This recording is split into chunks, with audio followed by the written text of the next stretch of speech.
Hey y'all, I'm back with another video, and today I'm going to be doing a review of the 1999, or is it 1997? One of those years movie, Soul Food. So if you have never seen Soul Food, this is going to be a spoiler alert. Do not watch this. Go watch it and then come back to this video. So let's get into it. I got some nerds for this one. So I'm gonna just go ahead and start off with my opinion of the movie. I think it's a good movie, very entertaining. It got some heavy hitters in the movie. So it got like Nia Long, Vivica Fox, Vanessa Williams, Mekhi Phifer. So they got some Black royalty actors and actresses in this movie. They did a stellar job. The acting was on point. The storyline is pretty good. Like, I really have no like complaints on like the cinematography of the movie, or how well the movie was put together, or how the actresses were acting in the movie. Like, all of that was great, phenomenal. So a few things that I noticed that this movie does. The movie is based in Chicago. Like, they shot the movie in Chicago. That's where the family was living in. Shout out to Chicago, period, because that's where I'm from. So I love that it was based in Chicago. It has a really, really good soundtrack. They had Song for Mama by Boys to We're Not Making Love No More by Drew Hill, Slow Jam by Usher, September by Earth, Wind and Fire. What else they had? And You're the Man by En Vogue. So they had some good songs on the playlist, period. So watching the movie, it's a whole jam. It's a vibe. Cool on that point. So what you're gonna get from this movie is pretty much is showing you like Black family dynamics. They bring up health issues such as diabetes, dementia, strokes, comas, hypermasculinity. They bring that up as another topic. They also talk about like the system and how when people get out of jail, it's hard for them to find jobs. They talk about grief.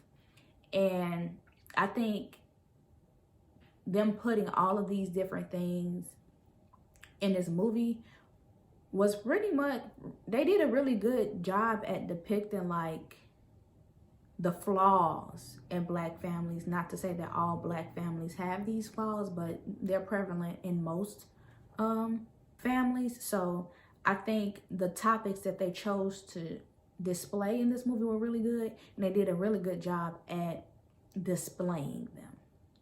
Now, if y'all see me talking with my hand, I just talk with my hands. So that's what it's gonna be. Sorry. I don't understand why every Black movie always has to have these roles. The sister that went to school and make the money, the sister that stayed to be the homemaker, so she got all the kids, and then they always got like a younger sister or something. Then that younger sister either don't know what she want to do with her life, or she does hair. Why?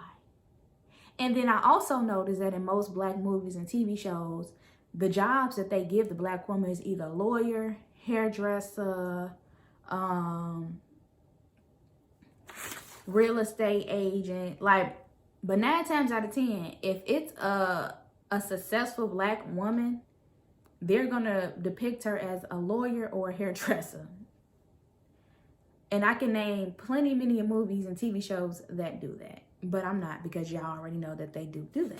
So peep that Black movies always want to have a Big Mama or Medea or something. Like, every Black family got one of those. That is not what everybody call their grandma. That's not it. Maybe, mostly, but not everybody. And that really bugs me, because I don't have no Big Mama or no Medea or my dear. Like, stop it with that. Like, how many people actually call their grandma Big Mama or Medea? I'll wait.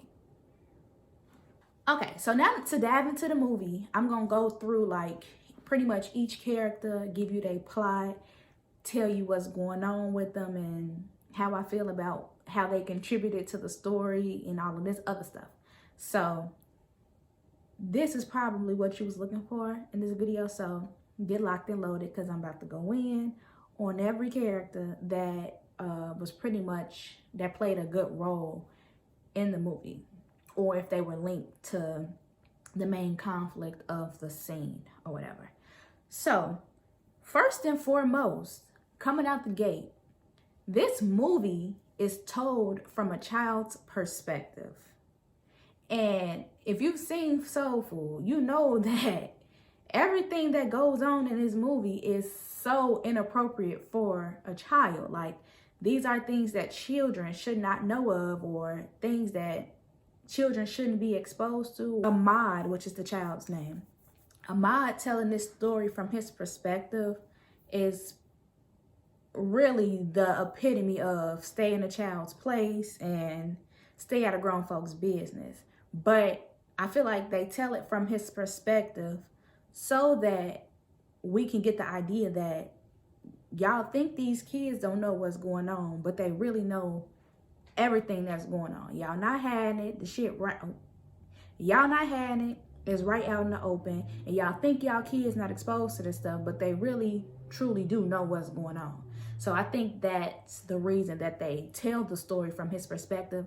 And it put a different mood on it, because I was trying to imagine it being told from any other character's perspective. I think the story wouldn't hit as hard if it was told from one of the other perspectives. So I think that's really good that they told it from his perspective. I kind of like that about the movie. Even though he shouldn't know about none of this stuff that was going on at all. Like, he shouldn't know about none of this.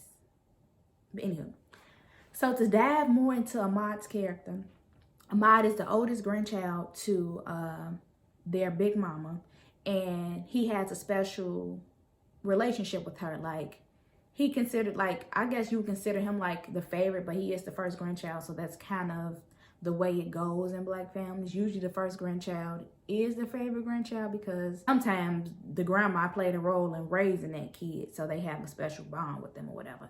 But he's a pretty good kid, pretty smart, wise beyond his years, because he kicked it with his grandma clearly. And I think it was really nice that they used him to, in the end, to like bring the family back together as how she would want it. So it seemed like he was always in the middle of everything that was going on, but none of it had to do anything with him. So I think that's pretty much why he was able to narrate this story, because it's like, we seen this happen with this character. Ahmad was there, like on the sideline, or he was there and didn't know, supposedly didn't know what was going on, but he did because he was there. But yeah, so enough about Ahmad. Great narrator. I love that it was pretty much told from his perspective, because it kind of makes the story, better, in my opinion, that it's told from his perspective. So the whole story is pretty much based around the fact that they all have these Sunday dinners together. Every Sunday they eat like baked macaroni, greens, cornbread, ham hocks, black-eyed peas. They said egg pie, some stuff I ain't never heard of. What the heck is an egg pie? But they have that every Sunday. And comes to find out their mama, Big Mama Joe, has diabetes. And then it comes out that her diabetes is acting up, so she has to get like her leg amputated, because she has no functionality in her leg anymore because of her diabetes.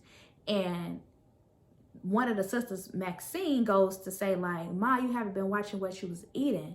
And my whole thing is, duh, she haven't been watching what she was eating, because y'all eat this junk and this terrible, unhealthy food every single Sunday. How is she gonna watch what she eating if she cooking y'all this crap every single Sunday? Like, why did y'all think she was watching what she was eating when y'all clearly watch her eat this crap every Sunday? So she just gonna eat the crap on Sunday and eat healthy during the week?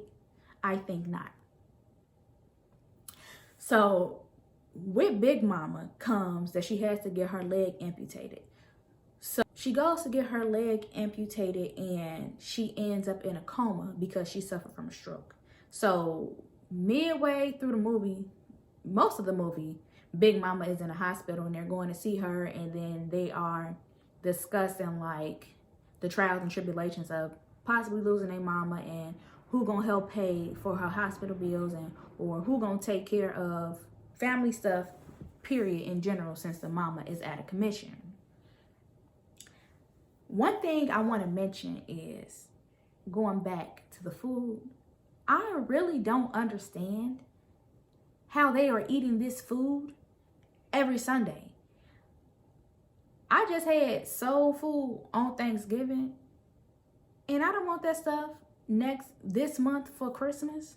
I wouldn't want that stuff the week after, period. So I don't even understand how they wasn't getting tired of the same food every week. It tastes good, but it can't be that good that your taste buds just want it every day. Like, come on now. I feel like that wasn't, or maybe it is. I was going to say that wasn't realistic, but maybe it is realistic for most families. They eat soul food often, pretty much every day. But what I don't like is how the daughter gonna try to tell the mama, you weren't watching what you were eating. So now you're gonna blame her health issues on her not watching what she was eating, when y'all all be eating the same stuff, and y'all allow her, encourage her to cook this stuff every Sunday. That just did not sit right with me, because that's bogus. That's just really bogus. When the movie first starts, fresh out the gate, the movie starts. Youngest sister Bird is getting married, and her ex pops up at the wedding, doing the most, trying to act like, oh, you gonna marry this loser, whatever. And then over on the side, you see her husband gyrating with some girl in this hoochie mama dress. And I'm like, what? That is not okay. Like, he over there like, like going in with old girl, and old girl ain't got no type of remorse or anything. She just living her life. But that situation get resolved, but I was just like, dang, y'all gonna open up the movie with some toxic mess? The ex showing up to the wedding, then the husband in here dancing all up on this girl. But they kind of saved it to show like the role of the mother. They saved it, and once Bird, the younger sister, was about to go confront him for dancing with old girl, by the time she got over there, her mama was dancing with him, and she had, diffused the situation and saved the day. So that was just to show like the big mama's personality and how she like saves the day, and she's the one who, keep the family together and stuff like that. So I guess that was the point of them opening the movie with the drama and then her saving the day. But it was a drama nonetheless. So it's like, whoa, y'all gonna come out the gate like that? Y'all gonna hit us with it like that? Okay, let's keep it moving. And since Bird was the first one to display toxicity, how you say that? Toxicity was the first to show some toxic stuff in the movie. I'm gonna go into her storyline. I really think her character was really out of line at a lot of points. She was out of line with that ex, what's his name? With her ex Samuel. She let Samuel overstep so many boundaries so many times. One, him showing up at that wedding. Two, him showing up at her shop with a wedding gift, talking about, your man can't provide for you like I did, and all this stuff, inappropriate. Three, when her husband had lost his job, she took it upon herself to go ask him to get her husband a job. Why would you go ask your ex to do you a favor to get your man a job at his place of business? She did that to herself. She left that door open so that the ex could go, because why wouldn't the ex go out of his way, which he did, to let your husband know that he was the reason he got that job because of his relationship with you? Why would you do that? Well, why? I just didn't understand why she thought that was a good idea. Come on now. That wasn't no good idea, sis.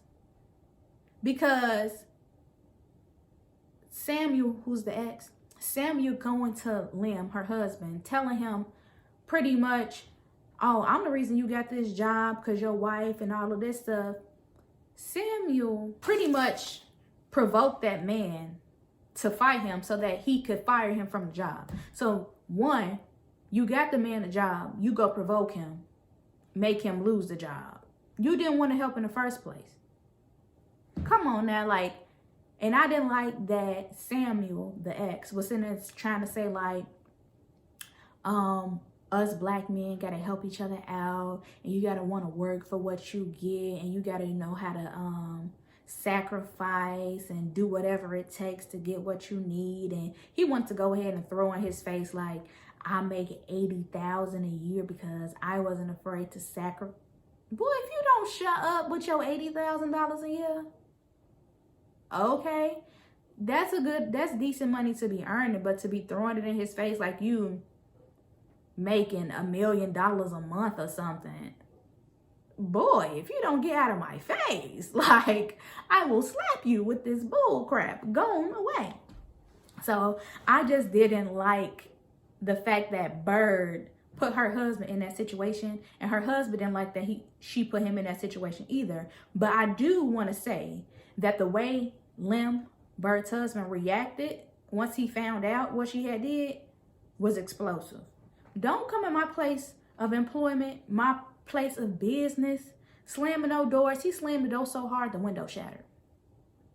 And then she's doing clients' hair. He's snatching her up into the back room and making a whole scene. Why would you come do this at my place of business? That was not okay. That was too explosive. They could have handled that at home. I understand you was mad, your dignity, your integrity, all of this. You want to know if she's still messing with the man. Calm down. This was not the time and the place, bro. It was not. It was not the time and place at all.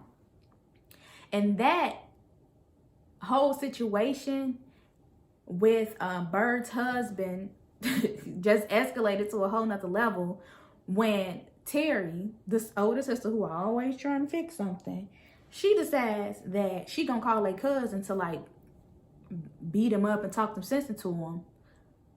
Lim pulls out a gun, and now he going back to jail on gun charges, and he gonna supposed to be in there for a while. So you thinking you trying to help, and you really just make the whole situation worse. And that's really like a true depiction of how stuff be going on in black families. Like, they heard that he came into the shop and supposedly beat her up. So she took it upon herself to call a cousin, to have a cousin come do something to him. And now dang gone boy back in jail. And he didn't even put his hands on her. What? Come on now. I just feel like that was really a true depiction of how stuff be going. It be he said, she said, don't nobody know what really happened. I'ma call so-and-so. They gonna take care of it because they the boo-boo-boo. That's too much. That's too much. So I'm gonna go ahead and dive into Terry. In some ways, I kind of feel bad for Terry's character, but then in other ways, I don't. I'm gonna share with y'all why I don't be feeling bad for her first, and then I'm gonna unfold the drama that happens with her and her relationships within her family that do make me feel a little sad for her. So Terry, since she's the one who has all the money, they always come to her to solve financial issues, and she's feeling like they are a burden on her financially, which is kind of, that could be something that's easily understood. Like, you feel like you're bearing the weight of the family, which is too much. No one person should be paying for everything in the family and stuff like that. So I can understand that. But she throws it in their face. Like, every chance she gets to say, well, I'm paying for it, or what y'all want me to do, blah, blah, blah, blah, pay for it. And that's kind of like, why you got to do that? Everybody know you paying for it. So why you always got to say it? And her sister, Max, get into it a lot because she does that. And Terry finds herself always trying to fix everybody's problems, which gets her in trouble later on within the movie. And I just feel like her trying to help, she ends up helping, but sometimes it's just not, it don't turn out the way she expected to. Now, the main story with Terry is Terry's man has been stolen by somebody in her family multiple times at this point in this movie. So they expressed early on in the movie that Terry was dating some dude when they was younger, and her mama made her sister Maxine go with her on a date. So if they had a date, the sister had to tag along. Come to find out, eventually, with the sister tagging along, the boyfriend starts to like Maxine. Fast forward to the future, Maxine marries Terry's boyfriend. So now Terry has to live her life with the fact that her little sister married her boyfriend. That's messed up, because why is your sister stealing your man? Like, that should not have even been a thing. Like, that's not okay at all. Like, that's a problem. That's toxic. That's a big problem. And then the main kicker of the story with Terry for me was coming to find out that her husband sleeps with her cousin. What? Excuse me?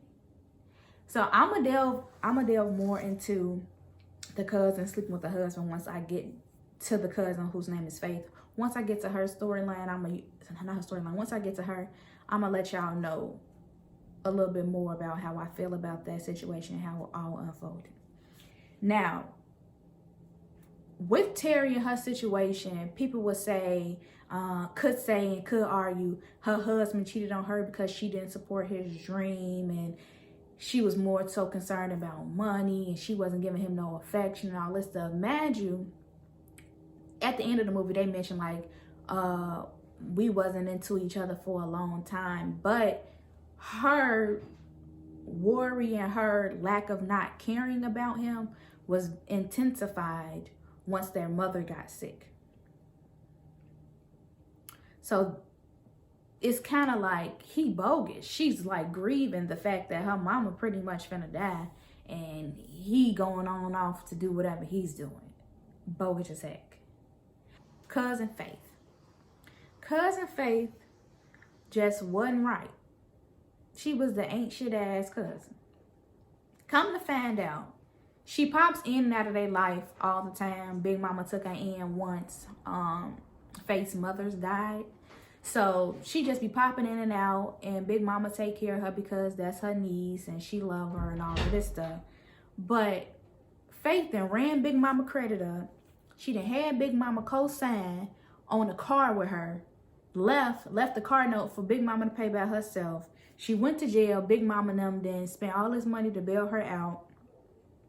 And then the icing on the cake for me with Faith was when it came out, when they showed us, because they so crazy for this, because in the movie they literally laid it out on a platter for us, the evolution of Faith sleeping with Terry's husband.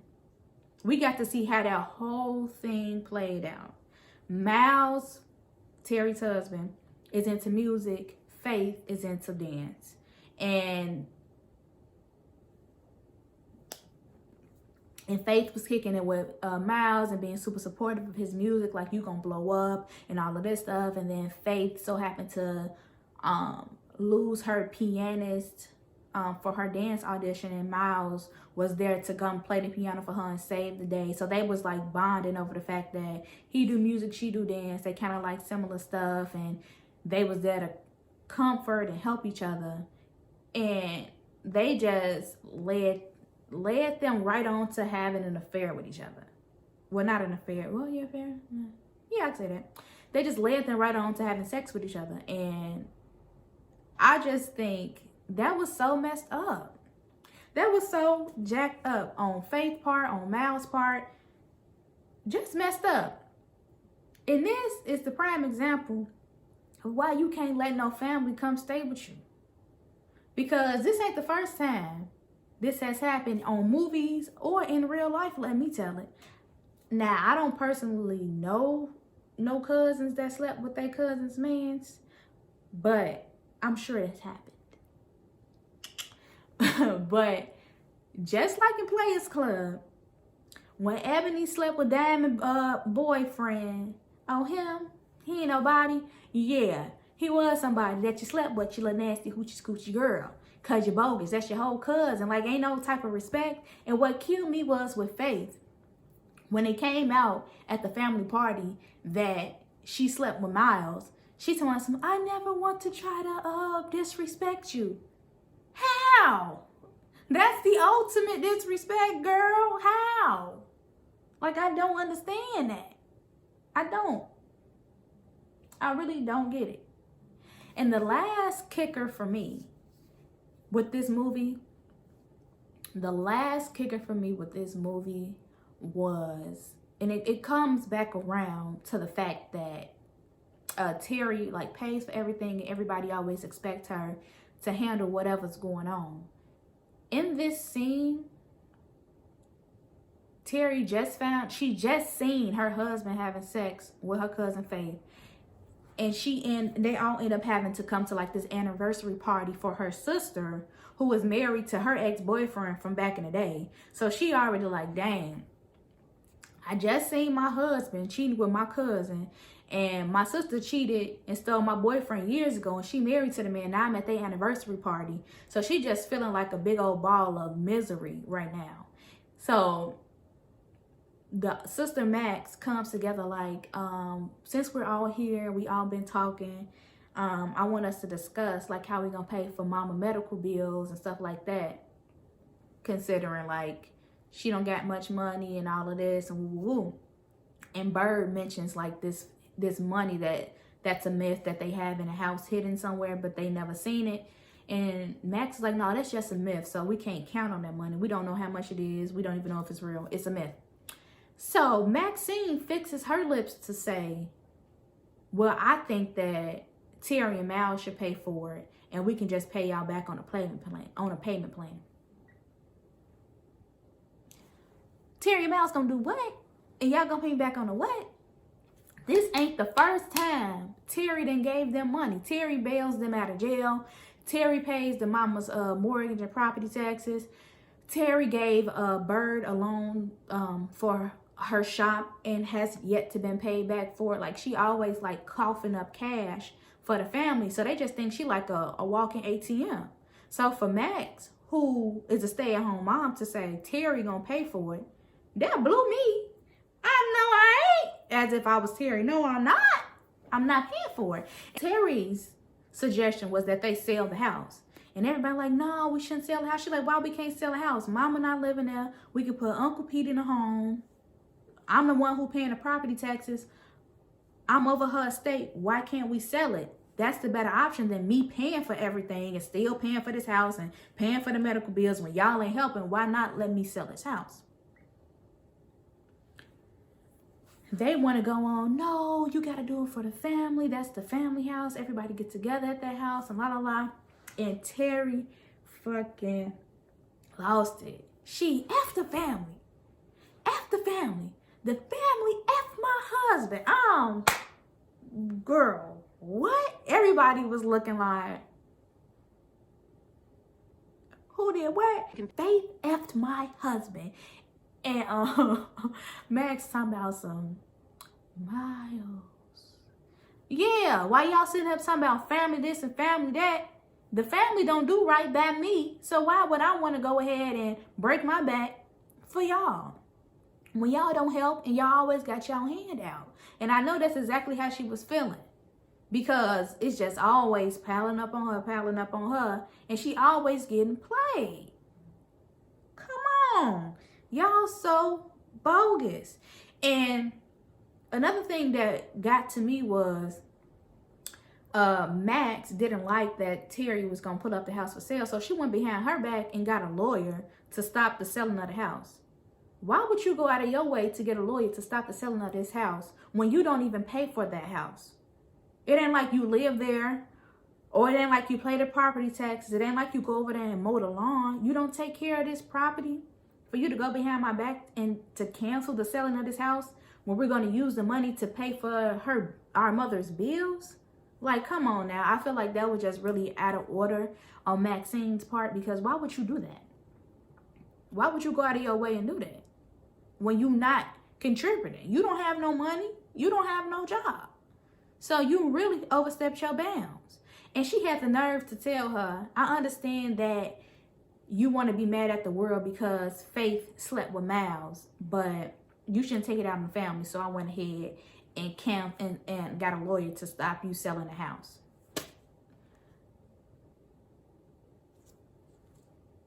So you just gonna say that. I know you mad at the world because Faith slept with Miles. Yeah, I'm mad at the world. And no, that's not the reason why I was selling the house. I'm selling the house because y'all don't pay for it. And y'all want me to pay for these medical bills when I could easily fix the problem. I just feel like it's so much toxic stuff that happened in this movie. And I feel like this video is really gonna be all over the place because there's so much that goes on, and I feel like I don't have a good layout to tackle it all. But bear with me, we gonna get there. They always talk about how they got this Uncle Pete who never comes out of his room. He finally comes out of his room after their mom dies, and they discover that he has dementia or whatever. And at this point, the big mama is dead, and when she was dying, she was trying to tell Ahmad something, and Ahmad thought that she was pretty much trying to tell him, like, get the family back together, host a Sunday dinner. So he thought that it would be a good idea to lie to everybody until Mama had left him the money, and he knew where it was, and that if they helped him with it, he would give them a piece or something. Like, he used the narrative of what they like to eat to his advantage to convince all of them to help him to come to the house. So everybody, the only reason everybody is showing up to this house on this last Sunday is because they think that they about to, get this money from this kid. But really, he was trying to get everybody back together for one more family Sunday dinner like his big mama would have hoped. Well, it comes out all the dirty laundry is being aired at this table. And then Ahmad gets put on a chopping block because everybody's like, well, the only reason I'm here is because Ahmad said that he knew where the money was and blah, blah, blah. And they're like, he told you that? He told me that too. So they call him in there and they're like, why would you lie? And he had a breakdown like, y'all always arguing. I wanted us to get together, la, la, la, la. And I knew that was the only way that y'all would come if it was about the money and all this stuff. So while this is going on, at the very beginning of the movie, Big Mama told him, make sure you never throw towels on the stove because it'll cause a fire. Of course, when they called him, he threw the towel on the stove, not paying attention. Kitchen goes up in flames. Kitchen goes up in flames. Everybody's scrambling, everybody freaking out. They calm the fire down. Uncle Pete comes down the stairs and he drops his TV, and the money was in the TV. So this whole time, the money was not a myth, and the money was with Uncle Pete upstairs. And they claimed that Big Mama knew nobody would find the money if she left it with Uncle Pete. So if you've never seen this movie, it's so much more that goes on in the movie that I cannot depict to you, that I can't, talk you through without talking your ears off and without poorly telling the story, because I am not a storyteller. But go watch the movie. If you have seen the movie and you missed some of the stuff that I picked up on, go back and watch the movie, because I think this movie it's one of those black classics that's good in the fact of the way the movie was put together, but the topics and things were very toxic and problematic. But these are real life things that go on within black families. So I really feel like they did a good job, and hopefully I did a good job at giving y'all my review of this movie. And I hope y'all like it. With that being said, comment down below other videos or movies or TV shows that you would like to have my commentary on and my opinion and give my review. And with that also being said, go ahead and subscribe, and